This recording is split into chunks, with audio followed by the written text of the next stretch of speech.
Boh, Lorenzo, manca poco, tra poco siamo arrivati all'appartamento. Sì.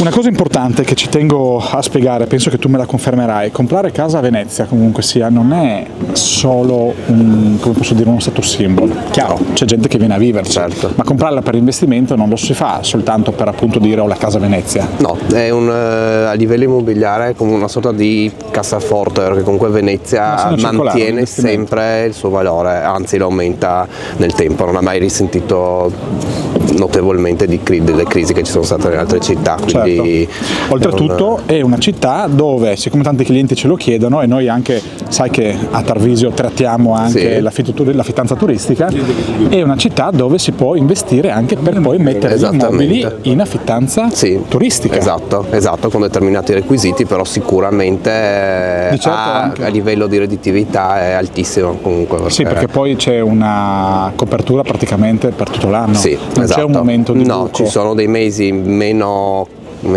affollati di altri, però è sempre visitata, è sempre una città molto ambita. Quindi acquisiamo un immobile e proponiamo all'eventuale acquirente anche un'idea di quello che potrebbe essere la redditività.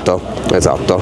Se la casa ha determinati requisiti tecnici e può essere inserita nei circuiti turistici, è sicuramente un investimento. L'altra cosa interessante sta proprio nel fatto che quando metti un immobile nelle affittanze turistiche puoi anche usarlo privatamente. Sì, esatto, hai la libertà di poter usarlo quando vuoi e bloccare e anche di rivenderlo quando vuoi. Esatto. Quindi, a differenza di un affitto tradizionale lungo termine che comunque potrebbe comportare un abbassamento della stima, con questa tipologia di affittanza l'immobile rimane disponibile, pronto per essere venduto sul mercato. Anzi, aumenta il suo valore nel tempo. Giusto.